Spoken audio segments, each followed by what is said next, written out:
아마 많은 분들이 포화지방은 안 좋고 포화지방이 많은 동물성 지방을 많이 먹으면 혈관이 막히고 살찐다.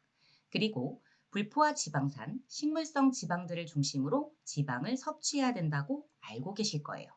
이거 정말 위험하고 사실과는 전혀 다르니 오늘 영상 끝까지 봐주세요.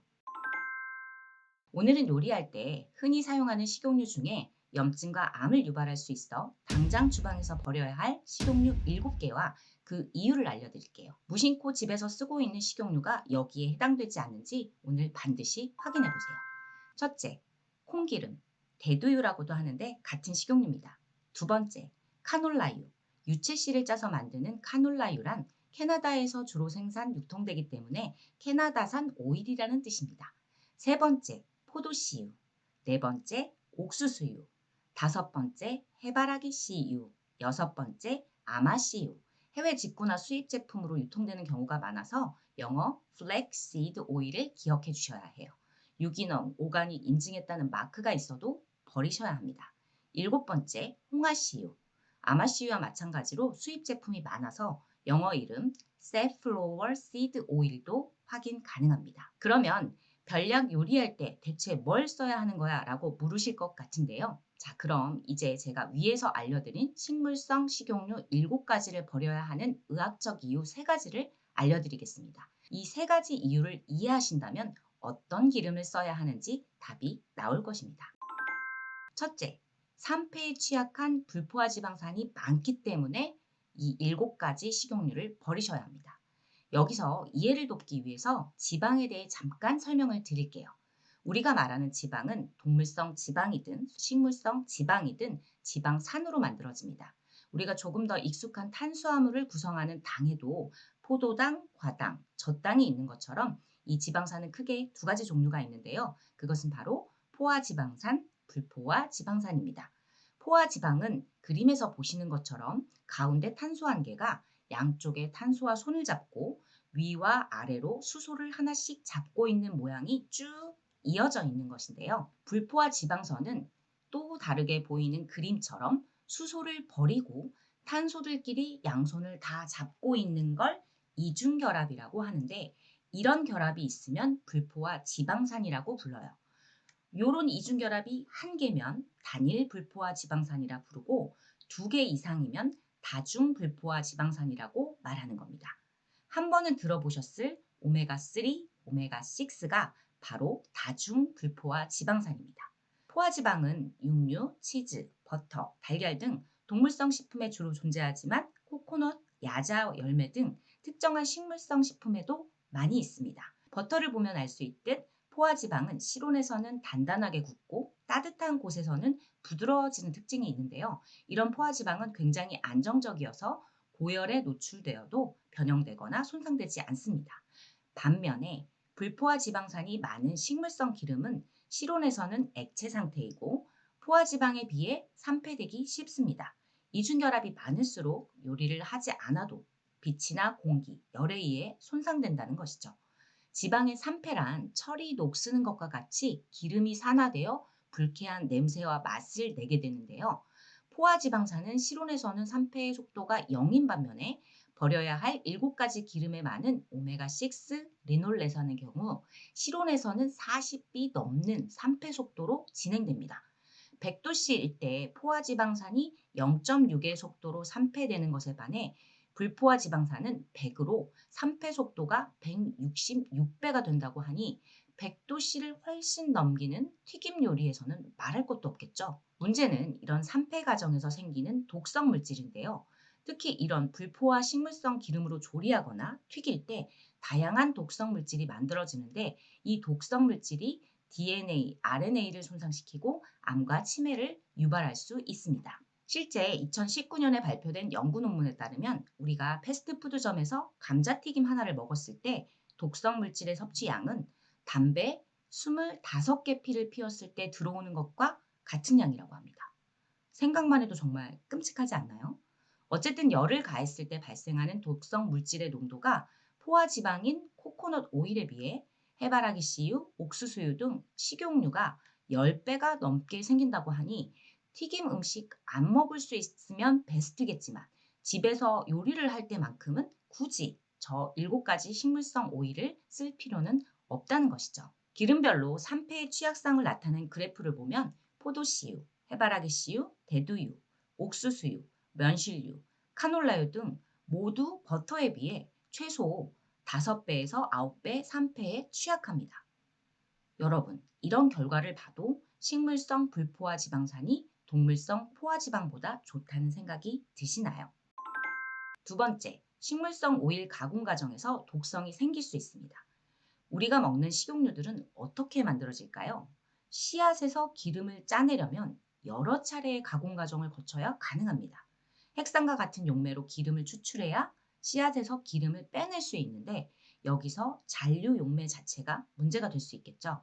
그리고 식용유 제조 과정에서 3, 4차례의 열 처리 과정을 거칩니다. 불포화 지방산이 많은 식물성 기름은 열에 의해 독성 산화물질들을 생성할 수 있어 이미 제조 과정에서부터 독성 산화물질을 만들게 됩니다. 이렇듯 지나치게 많은 가공 과정만이 문제가 아니라 유전자 변형 원료로 만들어진다는 것도 문제예요. 국내 소비의 75%를 차지하는 대두유, 옥수수유, 카놀라유의 원료가 대표적인 유전자 변형 GMO 원료이고 심지어 식용유의 원료로 사용되는 GMO 원료는 영양정보 표시가 필수가 아니어서 우리 같은 일반인들은 어떤 씨앗을 사용해 만들었는지 알기가 어렵습니다. 그럼 대체 어떻게 만들어지는 식용유가 좋을까요? 네, 당연히 화학용매제나 열을 가하지 않고 덜 가공된 식용유가 좋습니다. 세 번째, 염증을 올리는 오메가6 섭취를 줄여야 하기 때문입니다. 마지막 이유가 사실 가장 중요합니다. 많은 분들이 오메가3 영양제 챙겨 드시고 계시죠? 그런데 좋은 오메가3 챙겨 먹는 것보다 더 중요한 것은 오메가6를 덜 먹는 것이 더 중요합니다. 아까 설명드린 것처럼 탄소끼리 손을 잡고 있는 이중결합이 여러 개인 다중불포화 지방산 중 이 이중결합이 세 번째 탄소에서 처음 시작되면 오메가3라고 부르고 이중결합이 여섯 번째 탄소에서 시작되면 오메가6라고 부릅니다. 작은 차이 같지만 오메가3와 오메가6는 오히려 정반대의 작용을 합니다. 오메가6는 인체 염증을 일으키는 물질의 재료 같은 것인데요. 오메가3의 기능은 그와 정반대로 우리 몸은 오메가3를 이용해 항염증 물질을 만듭니다. 그런데 또 오메가6와 오메가3는 동일한 효소를 통해 몸에서 사용되는데 오메가6 지방산을 과량 섭취하면 오메가3가 사용되는 기회가 줄어들기 때문에 심장질환 발생률이 높아집니다.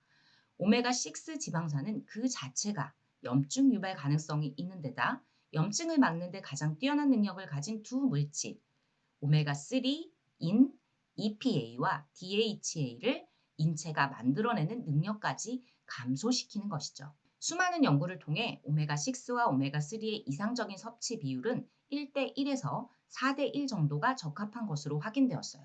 하지만 동물성 포화지방을 대체하여 식물성 식용유의 섭취가 늘면서 오늘날 서구 사회의 오메가6와 오메가3의 섭취 비율은 15대1 수준이고 심지어 20대1의 비율인 경우도 많다고 합니다. 오메가6 섭취량이 무려 1,500에서 2,000%가량 많다는 것이죠. 한국에는 정확한 섭취 비율이 나온 적은 없지만 패스트푸드, 배달음식 섭취가 늘어난 코로나 시기를 거치면서 오메가6의 섭취 비율은 더욱 늘었을 겁니다. 그렇다면 오메가6 지방산이 왜 안 좋은 거냐고요? 예전에 제가 콜레스테롤 영상에서 LDL 콜레스테롤이 나쁜 것이 아니라 산화된 LDL 콜레스테롤이 나쁘다고 말씀드렸는데요. 오메가6 지방산인 리놀레산은 LDL 콜레스테롤의 산화를 증가시켜 간상동맥 경화증을 더 악화시키는 것으로 나타났고 한 연구에서는 리놀레산이 과량 포함된 식습관은 크기가 작고 고약한 질 나쁜 LDL 입자의 산화를 촉진한다는 사실도 확인되었어요. 심지어 오메가6는 생선이나 어유 보충제로 섭취한 EPA를 세포막에 보존시키는 인체 기능 자체도 저해합니다. 그러니까 아무리 비싸고 좋은 오메가3를 매일 챙겨 먹어도 오메가6 섭취가 많으면 안 된다는 것이죠. 오메가6 섭취량별 영향을 분석한 연구 문헌을 보면 전 세계 모든 인구 집단에서 간상동맥 심장질환으로 인한 사망률이 증가하고 또 다른 연구에서는 오메가6 섭취량이 적을수록 사망률이 가장 낮았습니다. 자, 오늘 이야기를 요약해 볼게요. 콩기름, 카놀라유, 포도씨유, 옥수수유, 해바라기씨유, 아마씨유, 홍합씨유, 이 7가지 식용유가 지방에 있다면 당장 버리세요. 이유는 우리가 좋다고 알고 사용했던 이 식용유들이 첫 번째, 불포화 지방산이 많아 산패에 취약해 조리 과정에서 암과 치매를 유발할 수 있는 독성 물질을 만들 수 있어요. 두 번째, 이런 씨앗 콩기름의 제조 과정 자체가 많은 독성 물질을 만들어낼 수 있고 유전자 변형 원료를 사용하기 때문입니다. 세 번째, 이 식물성 식용유들은 오메가6가 다량 들어있고 이는 염증, 암, 심혈관 질환의 위험을 높이는 이유가 되기 때문입니다. 그래도 여전히 어떤 식용유를 써야 하는지 감이 잘 안 오시나요? 식용유에 대해서도 유명 유튜버 의사들이나 전문가들도 다 다른 이야기를 하긴 하는데요. 그래도 공통으로 요리에 사용하면 좋은 기름으로 말하는 게 엑스트라 버진 올리브유입니다. 하지만 이 역시도 굽거나 후라이, 튀김에는 적당하지 않은데요. 엑스트라 버진 올리브유는 샐러드 소스를 만들 때 사용하시고 열을 가하는 요리를 하실 땐 좋은 식용유를 찾으신다면 가공 처리가 덜 되고 산패 위험이 적고 오메가6의 함량이 적은 식용유를 쓰시면 되겠죠. 식물성 식용유로는 첫째, 아보카도유, 두 번째, 코코넛 오일을 쓰시면 좋고 동물성 식용유로는 천연버터, 라드, 우지, 오리기름 등이 있습니다. 오늘은 식물성 불포화 지방이 우리가 알고 있는 것처럼 좋은 것이 아니다라는 이야기를 다뤄보았는데요. 다음 시간은 동물성 초화 지방이 우리가 알고 있는 것처럼 나쁜 것이 아니다라는 영상으로 찾아뵙겠습니다. 오늘 영상이 도움이 되셨다면 구독과 좋아요, 알림 설정까지 부탁드립니다. 지금까지 별약이었습니다. 감사합니다.